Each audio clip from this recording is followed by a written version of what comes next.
వాళ్ళని కూడా తీసుకురా. మా అమ్మాయిలు మిమ్మల్ని ఎంత బాగా తిడతారో నేను చూడాలిగా. ఫ్యామిలీ ఇస్తారండి అంటూ ప్రతి దానికి తల్లి is calling there country it's my mother land అంటాడు ప్రతి విదేశీయుడు కూడా. అంటున్నాడా? మళ్ళీ మై మదర్ టంగ్ అంటాడు వాడి భాష గురించి చెప్తాడా? మరి మన అమ్మని గురించి మనం చెప్పుకుంటే సిగ్గుపడితే తప్పు కదా. అలాంటి వాళ్ళకి ఎదురు తిరగండి, అలాంటి వాళ్ళని ఖండించండి, తల్లిని తండ్రిని అలాగే దేశాన్ని గౌరవించండి. ఏనన్నా ప్రకృతిని మీకోసం మేము పరిరక్షిస్తున్నాం, మీరు కూడా మాతో కలవాలి. రేపటి నా బిడ్డ అర్థమైందా? మా బతుకు ఎంత అదృష్టమో తెలుసా? మేము పల్లెటూర్లలో పుట్టాము, ఆ చెట్లెంబడి తిరిగాము, రేకాయలంతా పోస్తున్నాము. ఇంత ఆనందం మీరు పొందట్లేదు, అదే నాకు చాలా బాధ. ఇంకా ఉన్న వాటిని కాపాడుతుంది, మీకోసమే మా ఈ తపన. మీరు గుణవంతులను అది గొప్ప విషయం. మీలో ఇంత మంచి మనసు, మీ తల్లిదండ్రుల పెంపకం చాలా గొప్పది. వాళ్ళని గౌరవిస్తూ మీరు బాగుండండి. మీరు బయలుదేరి పరిగెట్టండి వర్షంలో.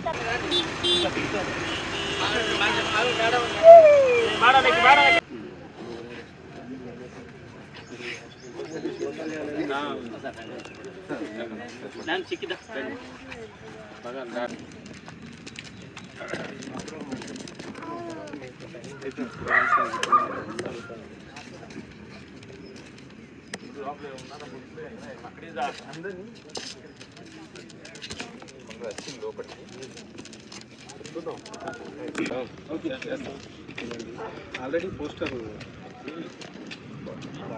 కంచెల పరంగా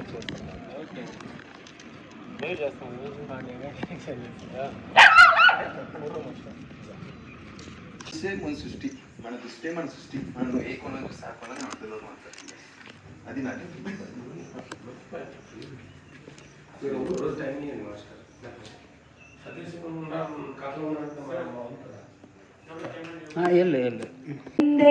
సదా సేవితం యస్య పాదారవిందం గురోరంగ్రి పద్మే మనశ్చేన లగ్నం తతః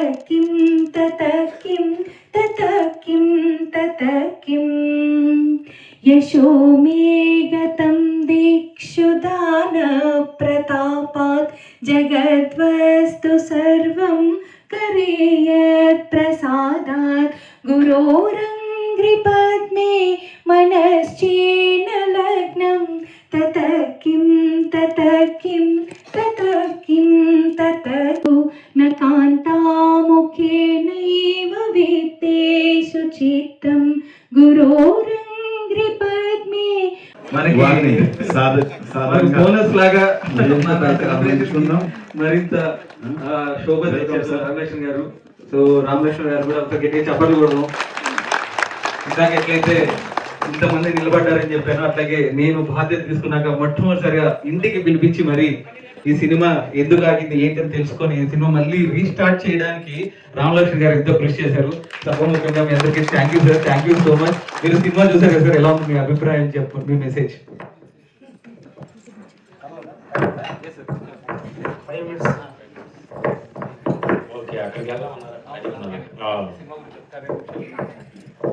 అంటే మేము స్టార్టింగ్ గురుగారితో ట్రావెల్ చేయలేదు కాబట్టి స్టార్టింగ్ అసలు జర్నీ ఎలా స్టార్ట్ చేశారనే దానిలో అసలు అద్భుతంగా మేము ఫీల్ అయ్యాం అనమాట. ఇక్కడ మేము అందరూ కలిసి అక్కడ నువ్వు రాలేదా? ఎందుకంటే మాకు గురుగారితో పరిచయం ఉండడం ఒక రెస్పెక్ట్ ఉంది. ఆ సినిమా చూసిన తర్వాత ఇంకొక రెస్పెక్ట్ 100% 200% రెస్పెక్ట్ జరిగింది. ఒక మనిషి తీసుకున్న నిర్ణయం ఎన్ని ప్రాబ్లం వచ్చినా ఎలాంటి ఒడిదుడుకులు వచ్చినా కానీ ఆ ఎన్నుకున్న గోల్ని రీచ్ అవ్వటం అనేది అది అందరూ సాధ్యం కాదు, అది గురుగారికే సాధ్యం అనేది ఆ సినిమా చూసిన తర్వాత ఆయన స్టార్టింగ్ ఫ్యాన్లో స్ట్రగుల్ ఉంచుడు. మనం అందరం కూడా మేమేంటంటే మంచి స్టేజ్కి వచ్చిన తర్వాత గురుగారితో పరిచయం అయ్యాము. అప్పుడు ఆయన స్ట్రగుల్ మాకు తెలియదు, ఆయన అందరిని పోడేవాళ్ళే కానీ ఆయన ప్రాబ్లం మాకు తెలియదు. కానీ సినిమా చూసిన తర్వాత బిహాండ్ ఆయన ఎంత పేషెన్స్ తోటి ఎన్ని బస్సులు పట్టుకొని సైకిల్ తోటి ఛార్జీలు లేక పొట్టుండక తిరిగిన పెయిన్ అంతా కూడా అది ఎంతో హృదయాన్ని హత్తుకుంది. సినిమా చూసినప్పుడు చాలా మాటలు కళ్ళమ్మట నిలిపింది. అది చూపించడానికి కూడా వెంకట అంత కష్టపడ్డాడు. ఎందుకంటే ఈ కష్టం లేనిది ఏది మనకి లేదనేది తెలుస్తుంది. పెయిన్ లేని గెయిన్ లేదంటారు. పెయినే గెయిన్. ఆయన పెయిన్ పడ్డారు, ఆ సినిమా చూపించడానికి ఎక్కడ పెయిన్ పడ్డాడు. అందుకని చూసి నెక్స్ట్ పార్ట్, సెకండ్ పార్ట్ ఎప్పుడు వస్తుంది, మళ్ళీ ఇంకోటి పార్ట్ ఉందా next? Okay okay, good good good good good. ఇంకొకటి ముందుకెళ్ళారు అయితే గురుగారు అది మనం చూడాల్సిన ఇష్యూ. ఎందుకంటే మనకి గురుగారు కొంత తెలుసు, మాట్లాడినా అంటే సస్పెండ్ మనకి ఇచ్చారు. దాని తర్వాత కావాలంటే అంటే ఒక భద్రజీ గారు నీకు ఇచ్చిన గిఫ్ట్ అని ఉంటారు, ఆయన కూడా తీయమని. అంటే ఈ తీసిన తర్వాత నీకు టెస్ట్ చేశాడు, నా బయోగ్రఫీ ఎంతవరకు ఇస్తాడు, చేస్తాడా, అది కరెక్ట్గా చేస్తాడు నేను చూసుకున్న పై నుంచి ఆశీర్వాదం ఇచ్చి దానికంటే ముందు గిఫ్ట్ ఇచ్చాడు. బహుమతి. నా బంగారం వచ్చారు, చక్కగా పాడారు నా బంగారం. Thank you thank you thank you. ఈరోజు గురు పౌర్ణమి రోజు గురువులు మంచి అనుగ్రహంతో మేము ఇక్కడ గోవిందాపల్లి అక్కడికి వెళ్ళేసి వస్తున్నాం అన్నమాట. సదానంద గురు గారు కూడా అక్కడికి వచ్చారు. ఇక్కడ అందరూ గురువుతో కలిసి మేము ఇక్కడికి వచ్చాం అనమాట. వ్యాస భగవాను మనకి ఎన్నో కోట్ల సంవత్సరాలకు ముందు మనకి అద్భుతమైన జ్ఞానాన్ని ప్రసాదించి అసలు ఇలాంటి ఒక మార్గం చూపిన మహా గురువు ఈ రోజంతా నెమరేసుకోవడం మంచిది. అక్కడ కలిసి దాని గురించి మాట్లాడుకుందాం అనేది ఇంకా గురువు కూడా వస్తున్నారు. బట్ ఇది లైట్ అయినా అక్కడికి వెళ్దాం అనేది ఈ రోజు క్లాస్.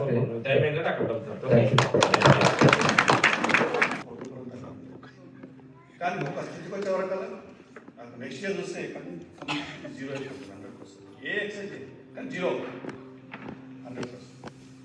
సాధనలో రకరకాల మార్పులు జరుగుతూ ఉంటాయి. దాంట్లో అనుకూలంగా ఆ బాడీలో మార్పులు వస్తాయి. ఎవరైనా ఫీల్ చేయవలసింది. ఎందుకంటే విఘ్నేశ్వరుడు కోట అదేం ఉండ్రాల కోట కాదు, అది జ్ఞాన కోట. అలాగే అన్నపూర్ణేశ్వరి విషయానికి వస్తే వండర్ఫుల్ ఆపర్చునిటీ. అందులో దానిపై నాకు అత్యంత ఇష్టమైనది ఫుడ్ కోసం. తెలుసో తెలియదు చాలామంది అంటారు తీసుకుపోయి ఎక్కడికి వెళ్ళి తీసుకొచ్చిన ఆహారం తీసుకొచ్చాను. ఏం చెప్పాను, ఎన్నో విషయాలు చెప్తాను, కానీ ఆహారం గురించి బాగా చెప్పారు సార్. ఒక మాట కానీ ఆ చెప్పే సబ్జెక్టులో ఎక్కడ ఏ పుస్తకాలు దొరికితే ఎంతో రహస్యాలు చెప్తూ ఉంటాను. దాన్ని ప్రస్తావించాలి. ఆహారం యొక్క ప్రత్యేకత, ఆహారం యొక్క ప్రాముఖ్యత, ఈ శరీరం గొప్పతనం ఎవరికి ఈ ఆరోగ్యం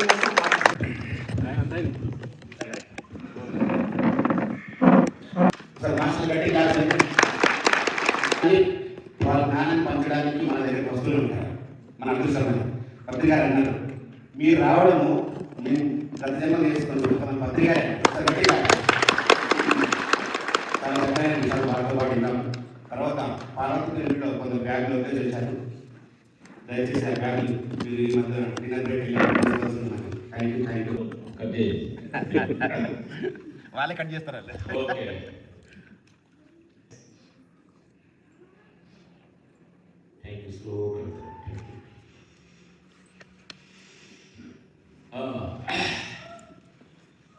ఈ గురు రోజు గురుగారితో మాకు ఒక చిన్న అనుభవం ఉంటుంది. ఈరోజు షేర్ చేసుకున్న విషయాలు ఇక్కడే బయట ఈ జన్మలో మేము ఫస్ట్ గురువారిని ఈ ప్రాంతంలో వచ్చిన తర్వాత ఎందుకు గురువారిని చూడలేదు. ఇక్కడ మా సేను కరెక్ట్ పక్కనే ఒక పొలం మండల పక్కన ధ్యానం చేసుకున్నాం తీసుకొని. ఆ పక్క ఇలా కొండ మీదకి వెళ్ళినప్పుడు అక్కడ జంగుల్లా ఉంది అని మా సేను చూస్తే రైతులు అడిగారు. సరే మీరు కర్తలో తెలుగుడని పత్రిజ్ గారని ఇది కట్టారు అని చెప్పదు. అప్పుడు పోతూ బండి ఇది తిరిగింది. ఇది తిరిగి చూసినప్పుడు తిరిగి తిరుగుతూనే ఉంది. ఇప్పుడు తిరిగి ఇంకా తిరుగుతూనే ఉంది. ఇక్కడే ఇప్పుడు వచ్చి గ్రామం తీసుకొని ఈ ప్రాంగణంలో తిరగడం జరిగింది. గురువారం 2 వేల తర్వాత ఇలాంటి గురు పౌర్ణమి నైట్ బయట కూర్చొని వెళ్ళిలో ధ్యానం చేస్తున్నాం.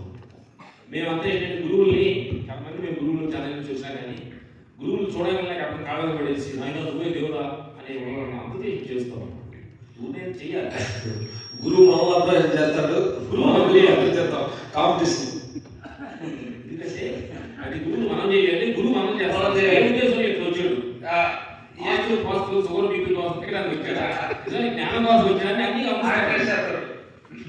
మనమేంటి గురువేంటి ఏ ఉద్దేశంతో మమ్మల్ని ఆశిస్తారు మనం అట్లా మేము టెస్ట్ చేసాం మన గురువు అక్కడికి మేము అలా అంటే తెలివి రావచ్చు తెలివి తక్కువ నువ్వు చేయడం కావచ్చు. ఇక్కడ కూర్చొని ధ్యానం చేస్తాము బయట వర్షాకాలం ఉంది వర్షాకాలం కరెక్ట్గా ధ్యానం చేస్తే కూర్చున్నాను మేము అప్లైట్ చేస్తాం ఏం చెబుతాడు చూద్దాం అలా ఊరి వెలుపులు వర్షం అలా వచ్చింది.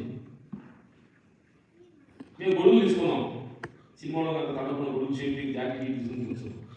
అలా వెగబోయేటప్పటికి ఒక మాట అన్నాను మన ఏది మేమేం తెలియదు. నేను దేహం అనుకున్నవాళ్ళు దేహం తడుస్తుంది అనుకున్నవాడు నేను తిరుగుళ్ళు కూర్చోండి, నేను దేహం కాదనుకున్నవాళ్ళు ఇక్కడ అలా లేచి ఏదో ఆ మాట టచ్ అయింది. ఓహో ఇప్పుడు దాకా దేహం తడుస్తుంది అనుకునే దేహం అనుకున్నానే అది ఇది కాదా అనే మాట మమ్మల్ని ఫస్ట్ టైం గురువు గారు తాకింది. అప్పుడు వర్షంలో కూర్చున్నాం, ఆయన పిల్లలు కూర్చునే ఉన్నాడు. కొంతమంది పెద్దవాళ్ళు కూర్చుని తలుపులు చేస్తున్నప్పుడు లోపలికి వచ్చారు. 1 hour వర్షం పొంగపాత కూర్చుంది. అలా ధ్యానం చేస్తూనే ఉన్నాం. అప్పుడు ఓహో దేహాన్ని మించిన గురువు దగ్గరికి మనం వచ్చేవాళ్ళ సత్యాన్ని ఎప్పుడు గమనించుకొని గురువుతో పరిచయం ట్రావెల్ చేసుకునే దూరం అయిందన్నమాట. ఎందుకంటే గురు పౌర్ణమి రోజు గురువు గారు మా అనుభవాల గురించి మీతో షేర్ చేసినట్టు అట్లా లాస్ట్ కూడా సమయం లేకపోతే సమయంలో కూడా రామలక్ష్మణ్ ఆయన ముసలు అయిపోయింది భాష తెలుసుకున్నాను. అందరూ చెప్పి కంగారు పడతారని చెప్పారు మీకు అని అంత విషయాలు కూడా మనతో చేస్తున్నాను.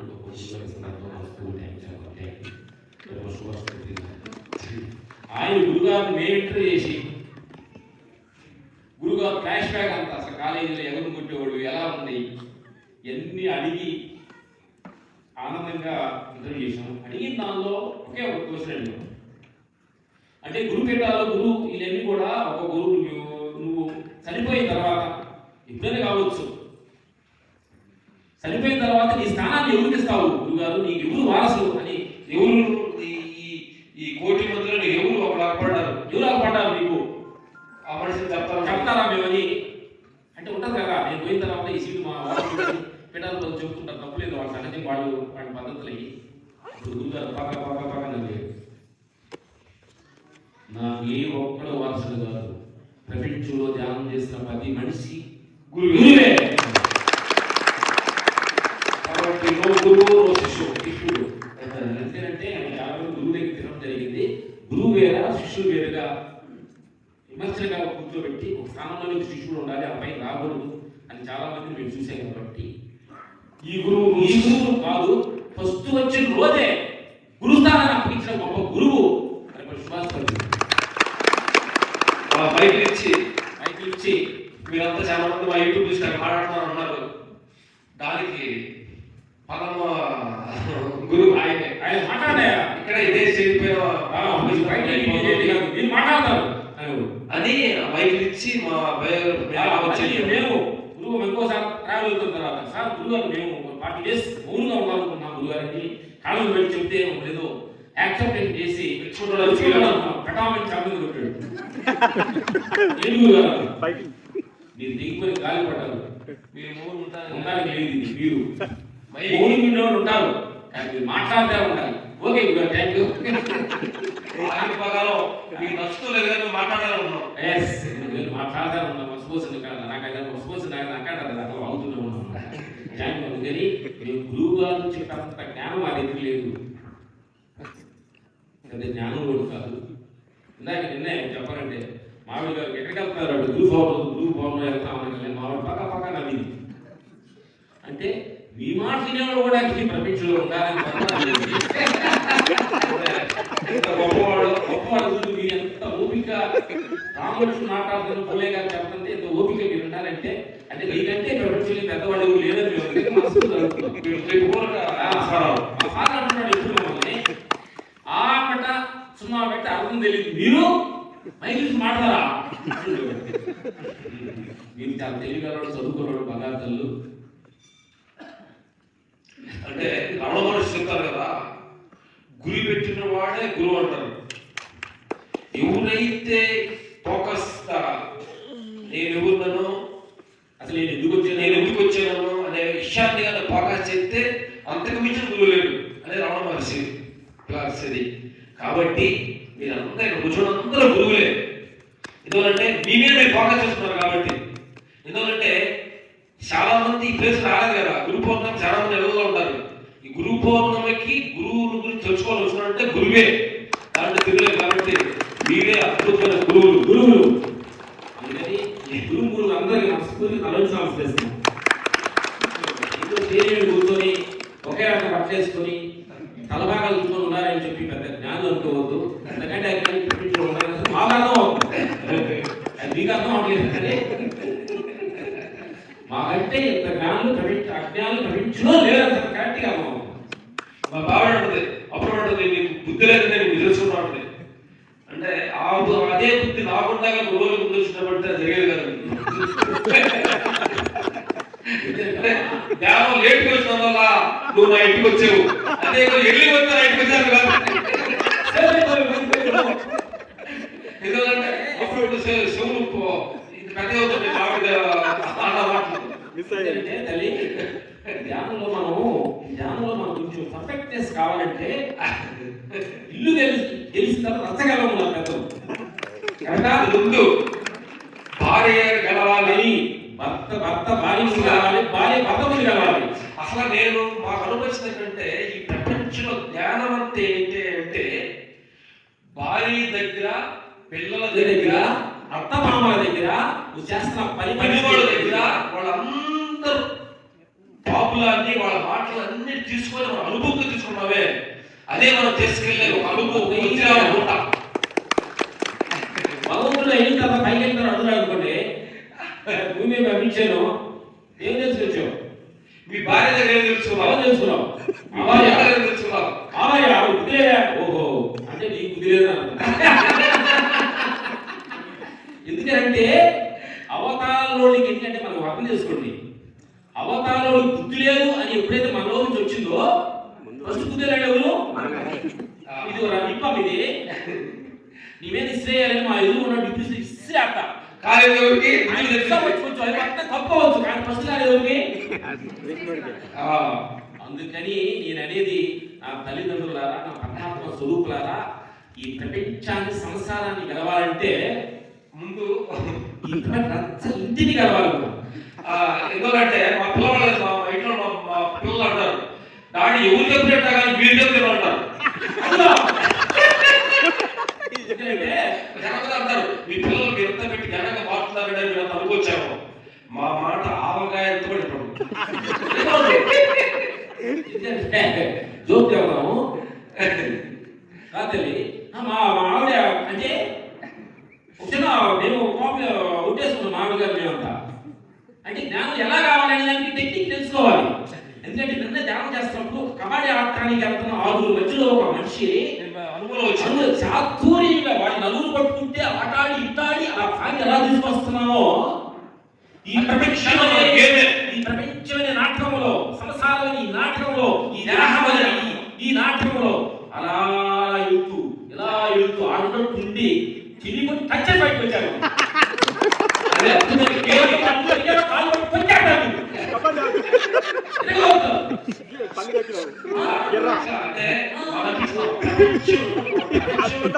ప్రతి మనిషి నేను కొలదెప్పన మనిషి, నేను తప్పు పెట్టిన మనిషి ప్రపంచంలో లేడు. కానీ అంటే నేను మనసు తప్పేట కాదు, నా మనసు గమనించా. నా మనసు మందు తప్పడుతుంది. మనసు ఏమంటే అది నా ఫేవర్ పని చేస్తుంది. రామలక్ష్మి నీకేమి సూపర్, నువ్వు ఏం చేసి నన్ను కోరుతున్నావు మనసు. ఓహో మీకు చాలా కాలం ఉండాల్సింది బయట ప్రపంచం కాదు, సంసారం కాదు, దేహం కాదు. నీ మనసు దగ్గర చాలా జాగ్రత్త, అన్ని నీకు కావాలని చూస్తుంది. కావాలి ఎక్కడంటే అందము నీకంటే ఐశ్వర్య రాయాలంటే తప్పేళ్ళు నమ్మదు మీరు మనసు. నువ్వు కుదిరికి రోజు కంటే అందంగా ఉన్నారని చెప్పి తెలుసు కూడా నమ్మొద్దు. అందంగా చెప్తుంది నమ్మొద్దు. సీటింగ్ మనసు, అది సీటింగ్ మనసు, ఆత్మ మనసు. ఆ రెండు ఎలా ఉంటాయి అంటే మాలా ఒకే జాగ్రత్త ఉంటాయి, చాలా జాగ్రత్తగా గుర్తుపట్టలేదు. ఎందుకంటే సీటింగ్ మనసు అని చెప్పుదంటే రెండింటికి కూర్చుంటాం, రెండింటికి నేను కడుపు ఉంటుంది, కడుపు మనసు సాధన చెప్పుద్ది, ఉద్యోగ మనసు సాధన చెప్పుద్ది, సీటింగ్ మనసు స్టార్ట్ అవుతుంది. అరే సాంబార్ ఉంది ఇంకా తిరిగి ఏం చేస్తా ఏం తీసుకెళ్తావు మనసు ఎక్కుద్ది. నీ మధ్యాహ్నం ఫుడ్ లేట్ గా ఉండదు ఇంట్లో ఉంటుంది శక్తి బాగుంటుంది. ఆ తర్వాత మనం సీటింగ్ బాగా ఏదంటే దాన్ని చెప్పాడు కాకండి. ఈ చీర కట్టుకుని భలే ఉన్నా అనుకోండి మనసు ఎక్కుద్ది. భలే ఉన్నాడు ఈ చీరలో అందరికి మ్యారేజ్ లేదు అందరూ చూసుకుంటారని చెప్పింది మనసు. నేను కట్టినా చీర దాని పక్క పాత చీర పన్నెండు సిద్ధం అనుకున్నాడు దాని కడతా దాన్ని కట్టి నిన్న పొట్టి చీర కట్టినప్పుడు టకా టకా టకా వచ్చి కదా పాత చీర కట్టి కట్టుతా నేను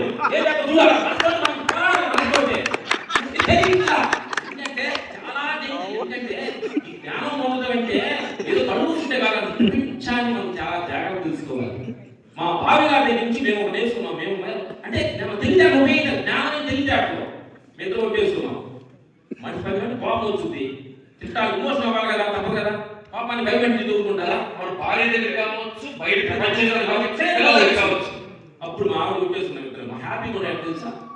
నీ కోపం వస్తే నేను సైలెన్స్ కూడా చుట్టూ ఏ కోపం నీ బుద్ధి లేదా అది లేదు ఇది లేదా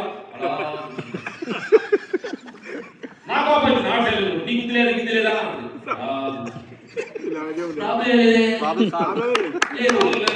అప్పుడు మీరు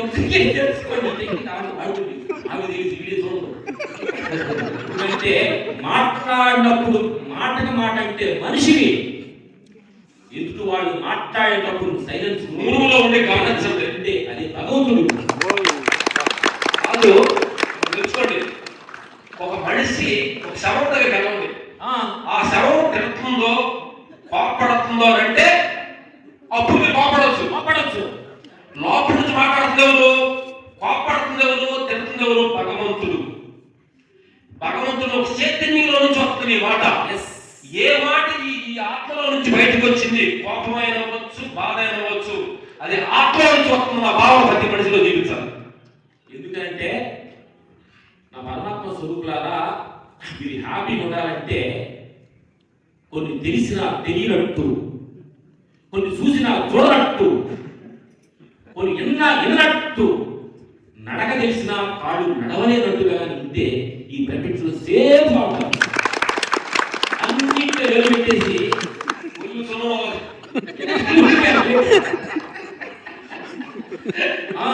చాలా జాగ్రత్త ఉండాలి ప్రపంచంలో. అంటే కొన్ని విషయాల్లో చాలా జాగ్రత్త మేము ధ్యానంలో కూర్చుంటూ అనుభవించినాం అనమాట. ఈ మూడు నిరంతరం మారేవి. ఒకటి ప్రపంచం, ఒకటి సంసారం, మూడోది దేహం. నిరంతరం మారు జరుగుతుంది. దీని మీద ఒకే రకంగా ఉండాలనుకుంటే మీరు పప్పులో కాలేస్తారు. దగ్గర రెండోవాడు లేదు ప్రపంచంలో ఒకరు పొగుడతారు. సుబ్బారావు గారు లేకపోతే సుబ్బారావు భలే ఆఫీస్లో 4 రోజులు స్థుపి కుదేరారు. అదే మనిషి అదే పోలిన మనిషి అని చెప్తాడేంటి. ఇది సహజంగా మారుతుంది. మా ఆవిడ గారు రోజు ఇచ్చింది. ఆవిడ గారు ఏమంటే నువ్వు దొరకటం నువ్వు ఎంత అదృష్టపడి 15 రోజుల తర్వాత బుద్ధిలో ఎందుకు చేస్తున్నాడు.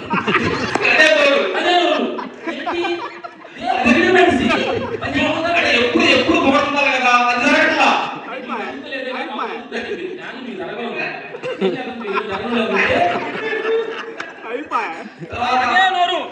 ఏమైంది అర్థం కాదు. బుద్ధి అంటుంది బైక్ మాస్టర్ గడ్డం కంటే ఏమంటుంది నోట్లో అనుకుంటుంది. అప్పుడు అర్థం రియాక్షన్. ఓహో ఇది నిరంతరం ఇలా పావుడు పోయిందంటే 10 రోజులు అటు పెడుతుంది. ఈ మాయకు పోయేటంటే 10 రోజులు అటు పెడతాడు.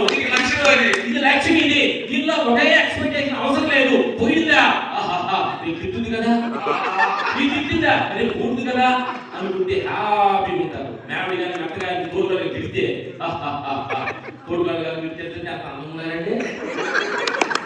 తిట్టండి ఆమె 10 రోజులు తిట్టుద్ది. ఆవిడ చూసి మీరు నవ్వడం స్టార్ట్ చేస్తుంది. దేహంలో మేము గమనించాం. దేహంలో రోజు చెప్తాం టకా టకా టకా తల యాక్టివ్ ఉంటాం. రోజు అడగదు కడుపు తల్లైపడుతుంది. ఇదేంటి అంటే ఓ నిరంతరం ఇది మారుతుంది. రోజు తిన్నప్పుడే ఎందుకు మారుతుంది ఏంటి అంటే ఈ మూడు నిరంతరం మారే. వీటి మీద మీరు ప్రోగ్రెస్ చేయబాకండి. చేసినా నిరంతరం మారుతున్న సత్యాన్ని తెలుసుకోండి. వీటన్నిటినీ చూస్తున్నది ఉన్నది ఒకటి. అదే ఆత్మస్థితి. ఇది జాగ్రత్త అవస్థలో ఉంది, స్వప్నావస్థలో ఉంది, సుషుప్తిలో సాక్షాత్ అవుతుంది. అందుకనే బుద్ధ భావం నిఫాసులు ఏమంటాడంటే సాక్షి భావం. కోపం వచ్చిందంటే ఎవరు కోపం వచ్చింది? బాధపడుతుంది. ఎవరు బాధపడుతున్నాడు? ఎవరైనా వాళ్ళు అడిగింది పాపం ఎందుకు వచ్చింది పాపం ప్రపంచానంతా నేను ఎత్తి మాత్రం అంత పాపం ఎందుకంత బాధ ఎందుకంత బాధ నేను చదువుకోలేదండి ఎవరు అనుకోమన్నారు నిన్ను ఈ ఎక్స్పెక్టేషన్ దుఃఖానికి ఎక్స్పెక్టేషన్ దుఃఖానికి పెద్దోడు అక్కడ రాగలే మనం ఏం చేస్తాం ఎక్స్పెక్టేషన్ ఆ కోడలు తోడుకోవడం రాగలే హకీగా బాగున్నారా అని ఎక్స్పెక్టేషన్ చేస్తున్నాం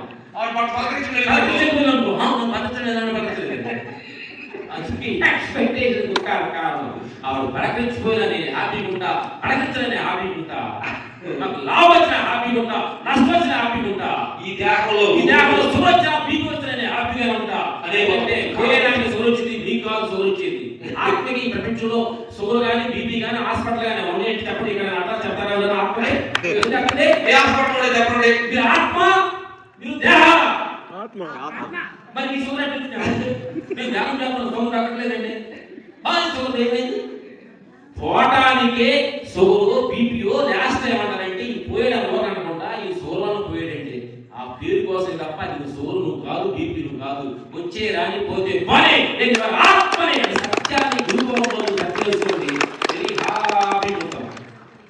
అర్థమైందా అందుకని చిన్న టెక్నిక్ వాడు తెలుసుకోండి నా మిత్రులారా అంటే తల్లి మరి ఏంటంటే ఈ ధ్యానం నేర్చుకుంటాం ఏంటి అంటే సంసారంలో ఎలా రావాలో ఇష్టమైన సిరుగు తిరుగుతున్న రంగంలో అవుతున్నట్టు ఈ ప్రపంచంలో సంసారంలో ఈ దేహంలో సగ కన్ని ఊడైపోవాలంటే ఇలాగే చిన్న కథ మహాభారతంలో యుద్ధమంతా అయిపోయి పాండవులంత విజయాన్ని చేస్తున్నారు గురుగారు చెప్పండి ఓకే పాండవులను యుద్ధం చేయించి విజయవేరి పంపించారంట 5 పాండవులు సరదాగా గురు పాండవులందరూ గట్టిగా పక్షులున్నారంట అప్పుడు అందరూ హ్యాపీగా ఉన్నప్పుడు అర్జునుడు కొట్టికి నల్లబెట్టి కూర్చున్నాడంట ఏంటి అర్జున విజయం సాధించావు హ్యాపీ అనుకుంటున్నా ఎంజాయ్ చేస్తుంటే నువ్వు నల్లబెట్టుకున్నాడు కృష్ణవాడు అప్పుడు అర్జునుడు మనసులో బాధ తెచ్చాడంట బావా ఇన్ని సంవత్సరాలు నీతోటి తోడుగా వస్తున్నాను ఇంత చేస్తానే ఆ సమయంలోనే నాకు స్వరూపం చూపించాలి జ్ఞానం బోధించాలి కొంచెం ముందుగానే నాకు చెప్పుడంటే ఇన్ని కష్టాలు పడేవాడు కాదు కదా అన్నాడు. అప్పుడు కృష్ణ బాబా పక్క లేవాడు మేము మహాభారతం చదువుతున్నాను తెలుగులో కృష్ణ బాబా పక్క లేవాడంట నేను చెప్పాలని ప్రయత్నిస్తున్నాను. అప్పుడు నాకు వెళ్ళేది తెలుసు నేను 5 అన్నదమ్ముల్లో నేను అంతగానే అహంకారంతో ఉండిపోతున్నాను. అహంకారం ఉంటే ఆత్మజిత అర్థం కాదు. అలాగే వచ్చి అజ్ఞాతవాసానికి మిమ్మల్ని వెళ్ళినప్పుడు పక్కతో శబ్దాన్ని బయట పక్కతో ఎప్పుడెప్పుడు దుర్యోధన మీద యుద్ధం చేయాలని పక్కతో వెళ్ళిపోయాడు. అదే యుద్ధ సమయంలో నాకు రాజ్యం వద్దు పగవద్దు మిత్రులొద్దు శత్రువద్దు నాకు ఏ వద్దు ఇల్లు కింద పడేసి అప్పుడు దొరికింది నాకు జ్ఞాపం. అలాగే మీ ఇంట్లో న్యాయని గారు కానీ మెత్తగారు కానీ మీ తోడుగారు కానీ ఈ బుద్ధి లేదా పనికి మాలా అని తిట్టి పక్కలు వస్తుంది. కాబట్టి మనం అహంకారం స్థితిలో కోపంతో పగతో అందగాడనో ఆస్తుందనో నా కీర్తుందనో ఎన్ని మమకారాలు ఉన్నట్టు ఆత్మస్థితి ఒక ఆవిడంత మనని ఆత్మలో కూర్చోదనేది కృష్ణ భగవాన్ ఏదైతే నిర్వహణ వచ్చేసి నాకు ఆస్తి మీద దేహం మీద పిల్లల మీద అన్నిటి మీద మమకారం కాదు నీ ఒక్క స్థితే నాకు కావాలి ఆత్మస్థితి కూర్చోనలో అప్పుడు వల్ల ఉంది ఆత్మ అంతరాత్మ స్థితి. ఈ ధ్యానంలో కూర్చున్నప్పుడు కూడా నేను పలానా సుఖాయం కొని నాకు ఈ నగర పొలం ఉంది నాకు ఇల్లు ఉంది అని బ్యాగులు పెట్టి కూర్చుంటే ధ్యానం రాదు. అప్పుడు బ్యాగ్ సరిచేసుకోవాలి. ఇప్పుడు మీరు మీ బ్యాగులు మీ కిరీటాలన్నీ బయట పెట్టి ధ్యానంలో కూర్చునేటప్పుడు కళ్ళు మూసుకొని అయ్యా నేను ఏమీ కాదు నాకేం వద్దు అసలు నేను ఊరిని నేను ఎక్కడికి వెళ్తున్నాను నువ్వు ఒక్క నాకు చెప్పి సాలయ్యా అని ఊరు అడిగారా కాదు నేను రాకముందు ఎక్కడికి వెళ్ళాడు నేను రాకముందు వచ్చాను ఎక్కడ నేను రాకముందు పోయాను అన్నారు ఎక్కడికి వెళ్ళాడు వచ్చాడు ఎక్కడ వచ్చాడు తెలుసు మీకు కాడ నిద్రలో ఎక్కడికి వెళ్తున్నాడు మళ్ళీ 6 గంటలకు ఎక్కడ వస్తున్నాడు సర్దేసుకున్నాడు సర్దేసుకున్నప్పుడు నేను పోలీసులు ఆ పోలీసు వాళ్ళు 6 గంటలకి డ్యూటీ వచ్చి 9 గంటలకు సర్దేసుకున్నారు పోలీసు సర్దేసుకోకుండా ఫ్యామిలీ విషయంలో ఉన్నాడు ఫ్యామిలీ తోటి సర్దేసుకోకుండా పైన పెడతాడు వాడు కేసు ఏంటని మనం ఈ దేహంలో నుంచి నైట్ 9 గంటలకి దేహంలో నుంచి వెళ్ళిపోయి ఆత్మలో ఇంటికి వెళ్ళిపోతున్నాం షర్ట్ ఆడ తగిలిస్తున్నాం. ఏ షర్ట్ పడి ఒకే దేహం అనే షర్టు మళ్ళీ తిరిగి 5 గంటలు షర్ట్ వేసుకున్నామంటే నా పిల్లలు, నా ఇల్లు, నా గోళ, నా పిల్ల, నా జాతున్నాం. కాబట్టి ఈ దేహం అనే షర్టు రోజు ఇడుతూ వేసుకుంటూ శాశ్వతంగా ఈ షర్టు వదలటమే ఆత్మహత్యలు కలవటం. నీకు ఆస్తులు ఉండొచ్చు, అంతాస్తులు ఉండొచ్చు, ట్యాగ్ కూడా చేసుకోవద్దు. ఈ ధ్యానం అనే మార్గంలోకి వచ్చిన తర్వాత మీ ఆస్తులు, అంతస్తులు, మీ కారులు, బంగ్లాలు అన్ని కూడా మర్చిపోయి ఒక ఏమి తెలియని స్థితిలో అమాయకత్వంగా కూర్చుంటే ధ్యానంలో మీరు కూర్చోగలరు తప్ప నాకు అన్ని తిరిగి కూర్చుంటే మీకు అవి రావు, మీకు అదే గుర్తొస్తూ ఉంటుంది. అలాగే గురు పౌర్ణమి చెప్పినట్టు బుద్ధ భగవాను మరణ సమయంలో ఆనందంని వాళ్ళ శిష్యుడిని పిలిచేసి ఆనంద నేను నా మరణ సమయం దగ్గరికి వచ్చి ఏమన్నా డౌట్లు అడుగుతున్నాడు. అప్పుడు ఆనంద అడగ మొదలుపెట్టాడు. నాకు ఒకే ఒక విషయంలో ఒకే మాటలో ఒక్కసారి అర్థమైంది చెప్పగలిగానంట. సంసార దుఃఖం, దేహ దుఃఖం, సమాజ దుఃఖం, ఇంద్రియ దుఃఖం, కామ దుఃఖము దుఃఖముతోటి ప్రపంచం ఉల్లాడిపోతుంది. ఈ దుఃఖాలన్నిటికీ ఒకే ఒక పరిష్కారం, నాకు ఒక్క పరిష్కారం చెప్పగలిగాడు ఆనంద బుద్ధుడు. సమయం చచ్చిపోయే సమయంలో ఒకే ఒక మాట ఉంది. ఒకే ఒక మాట కాదు కాబట్టి అన్నిటి పరిష్కారం ఒకే ఒక మార్గం ఉంది. చెప్పినప్పుడు మరణసభలో బుద్ధుడు కోపపడుతున్నప్పుడు సాక్షిగా ఉండు, బాధపడుతున్నప్పుడు సాక్షిగా ఉండు, నష్టపోతున్నప్పుడు సాక్షిగా ఉండు, భయపడుతున్నప్పుడు సాక్షిగా ఉండు, ఎదురువాడు తిరుగుతున్నప్పుడు సాక్షిగా ఉండు. ఇలా ప్రతి ఇష్టానికి సాక్షి ఉన్నప్పుడు నీ దేహం నుంచి మరణ సమయం వచ్చినప్పుడు నువ్వు సాక్షిగా ఉండు. అదే అన్నిటి పైదలు మార్గం. సాక్షికి మించిన ఆయుధం లేదు. సాక్షిగా నీకు నైట్ నిద్ర పడుతుందా సాక్షిగా ఉండు. అంటే ప్రతి విషయాన్ని సాక్షి నీ లేఖనాన్ని నువ్వు నడుపుతున్నప్పుడు, నువ్వు కూర్చున్నప్పుడు, నువ్వు మాట్లాడుతున్నప్పుడు, నువ్వు తింటున్నప్పుడు సాక్షి మేము అదే జరుగుతున్నప్పుడు ప్రస్తుతానికి తినేటప్పుడు, మాట్లాడేటప్పుడు, చూసేటప్పుడు ప్రతి క్షణం సాక్షిగా సాక్షి ఆనందం చెబుతున్నా. తింటే ఆనందం, కొడుకుంటే ఆనందం, పొల్లడితే ఆనందం, చేపట్టి ఆనందం, ప్రతి క్షణం ఆనందం, సాక్షి ప్రతి క్షణం ప్రతి మనసుకుంటే ఆనందం, అసలు లేకపోయిన ఆనందం, ప్రతి క్షణం ఆనందమే. ఆనందం అనే భావనతో నీకైనా కాలు ప్రియతే ఆనందం, ఏదో డబ్బొస్తే ఆనందం. ఓహో ఉత్తమన్నానంట, నేను డబ్బు వచ్చింది అన్నారంట. డబ్బా అవును అడిగారంట, క్యాన్సర్ వచ్చింది కదా గురుగారు, మీరు ఇంత జ్ఞానం చేస్తారు కదా, జ్ఞానం చేస్తారు, క్యాన్సర్ ఏదైనా బాగు చేసుకోవచ్చు అన్నారంట. మీరు తెలుసుకుంటే అంత మంచిగా కదా, మీరు ఇంత పెద్ద జ్ఞాని ప్రపంచంలో కారణం చూస్తున్నారు, ఈ క్యాన్సర్ బాగు చేస్తారు మీరు అని శిష్యులు అడిగిందంట. భగవాన్ అవునంట. ఇస్త్రాకు తినేసిన ఇస్త్రాకు తిన్నాము దాన్ని సంకలు పెట్టుకుని తిరుగుతావా? ఆ ఇస్త్రాకు తీసుకొని బీరోలో పెట్టుకుంటావా? కుందలు చేస్తా కదా. ఈ దేహం అనేది ఒక ఇస్త్రాకు, ఇది వచ్చింది దాని పని అయింది, ఏదో వచ్చింది పోతాయి. నాకు సంబంధం ఏంటి? అసలు క్యాన్సర్ నేను రామున్నా పొమ్మటానికి అన్నాడు. అలాగే ఆ మిత్రులారా, చిన్న సోగులు, బీపీ, బ్లడ్ ప్రెషర్కి భయపడాల్సిన అవసరం లేదు. మీరు ఆత్మ స్వరూపులు. ఏదో వచ్చిందంటే ఏదో పోటానికి వచ్చింది, పోతే పని. నవ్వేవాళ్ళు నవ్వని, ఏడ్చేవాళ్ళు తిట్టని, ఏడ్చేవాళ్ళు ఏడవని. అలాగే డోంట్ కేర్ అని చెప్పండి. మీ అత్త తిట్టిన, మీ మామ తిట్టిన, మీ కాబట్టి నా న్యాయం తిట్టిన డోంట్ కేర్, తిట్టండి అని. ఎప్పుడైతే తిట్టుల్ని, లాభ నష్టాన్ని యాక్సెప్టేషన్ చేస్తావో, యాక్సెప్టేషన్ చేసిన వాళ్ళే జీసస్ గొప్ప మహానుభావులు, గురువులు కూడా. అలాగే రాముడు కృష్ణుడు, రాముడు వీళ్ళందరూ కూడా యాక్సెప్టేషన్ చేసిన వాళ్ళంటే చెప్పాలంటే రాముడు, పాండవులు వీళ్ళందరూ కూడా కప్పనేసుకుంటూ వాళ్ళు పడిన కష్టాలు, వాడు అవమానంలో నువ్వు ఆవహించి కూడా నీకు కూర్చోడు పట్ల. అందుకే అన్నిటిని బరాయించిన వాడే భగవంతుడు, అన్నిటిని ఎత్తి పొడిచేవాడే జీవుడు. కాబట్టి ఎంత పేషెన్స్ తోడు ఉన్నావో భగవంతుడు స్వరూపుడు అవుతాడు, ఎంత పేషెన్స్ గా ఉన్నావో నువ్వు జీవుడు అవుతావు. జీవుడువా మీ దేవుళ్ళ గురు పౌర్ణమి రోజు 3 మాటలు ఆ వ్యక్తి కళ్ళు మూసుకొని చేతులు పెట్టామా? గురు పౌర్ణమి రోజు నేను దేహాన్ని కాదు, చెప్పండి అందరూ. నేను మనసుని కాదు, నేను బుద్ధిని కాదు, నేను చిత్తము కాదు, అనంతమైన విశ్వ స్వరూపాన్ని. నాకు ఈ ప్రపంచం అప్ అండ్ డౌన్స్, లాభ నష్టాలు, సంసార బాధలు, దేహ బాధలు నేను కాదు, నేను ఆత్మని, నాకు ఇలాంటి ఏమీ లేదు అనే సత్యాన్ని మనస్ఫూర్తిగా మనసులో అనుకుని మీరు నిద్రలేసిన ఎప్పటిలో నుంచి నిద్రలేసి పచ్చమిల్లి కాలు పెట్టే ముందు ఈ మాటను పాడుకొని నేను ఆత్మని, నేను దేహాన్ని కాదు, ఏదొచ్చిన దేహానికి ఆత్మకి సుగర్లు, బీపీలు, మరణాలు, నష్ట లాభాలు ఏమి లేవు. నేను ఆత్మ స్వరూపాన్ని నాకు కాడపడుతూ లెగిసి రోజు మొత్తాన్ని జీవితాన్ని స్టార్ట్ చేయండి. నిత్యం ఆనందం. ఓకే, సాంగ్ పెట్టావు, డాన్స్ సాంగ్ పెట్టావు.